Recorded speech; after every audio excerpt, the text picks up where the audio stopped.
Hey, this is Coach Suzanne with Steel City Endurance. It's kind of a rainy day here in Pittsburgh, so it's pretty gloomy in this room, but I've got my sunglasses on to brighten things up a little bit.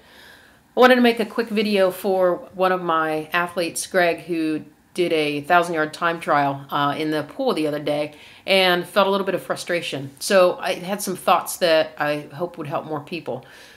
Doing a time trial for any sport, whether it's run, bike, or swim, it's like a test. It's called a time trial. So generally, I find that people have a lot of anxiety associated with doing a test, myself included.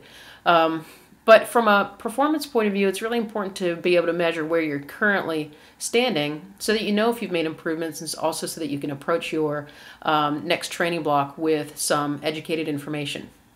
Here's the thing, however, doing a time trial well takes practice, and the result of the time trial, the number that you get or the number of yards that you swim, excuse me, doesn't always indicate your actual underlying fitness or your underlying ability, because there are strategies to testing well.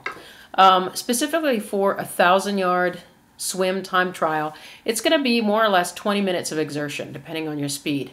That's a solid chunk of time, and it's plenty of time for you to get fatigued. Now, the thing with this athlete is that he's been doing swim practices that are 2,400 to 3,000 yards, a couple days a week for several months now, and so there's clearly the fitness there to swim 1,000 yards. But then you add that time trial to the instructions, and now you have to swim that 1,000 yards as fast as you can. So one of the tricks to executing good time trials, first of all, is to try and desensitize it, de-emotionalize the time trial. All you're doing is gathering information in a slightly different way than you've been doing in your regular practice sets. I've swum my fastest 1,000-yard time trials consistently when I didn't actually intend to do one. In other words, perhaps I was swimming a 500 and feeling pretty good, and I knew that my 500 time was fast for me, and I thought, well, I'll just keep going at the same pace and see if I can do 1,000. So rather than approaching the test to see how fast can I possibly fit in 1,000 yards, approach it from, I'm swimming really well today, I feel good, I've got my really clean stroke, I'm not feeling a lot of fatigue, I'm in a good mental state today, let's just keep going and see what happens. And so I've found that I've set my fastest times when I wasn't actually scheduled for a test.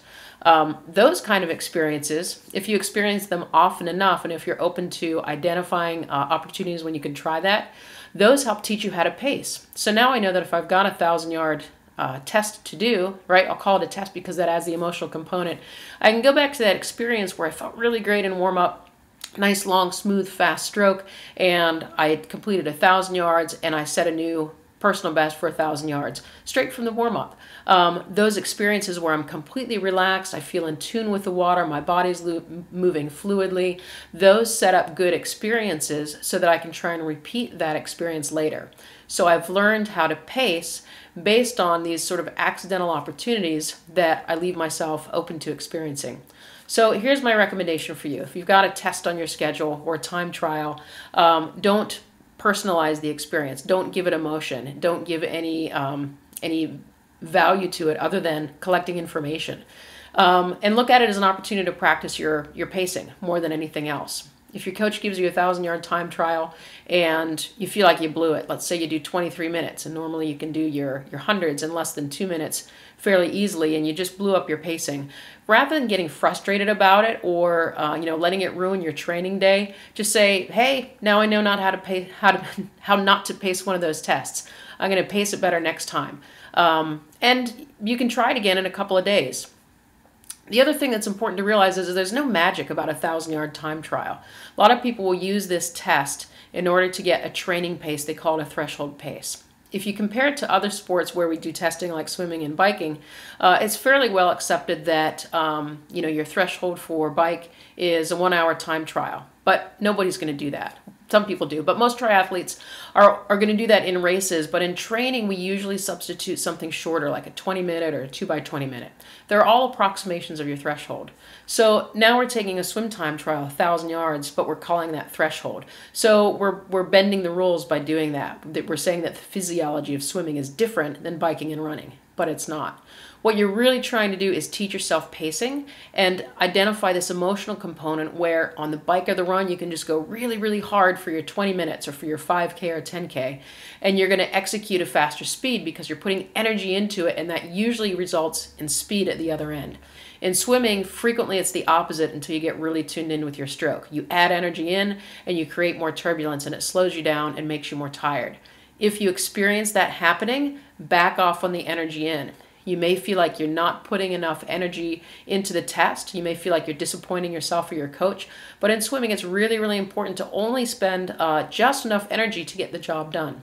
As you improve your swimming ability, as you improve your technical perception of the water, where you're catching the water, where you're creating turbulence, and where adding a little bit of effort creates more turbulence than it creates forward movement, as you explore those things in your swimming, you can make adjustments in an intelligent way. So next 1,000-yard time trial you have, enjoy the opportunity to practice pacing.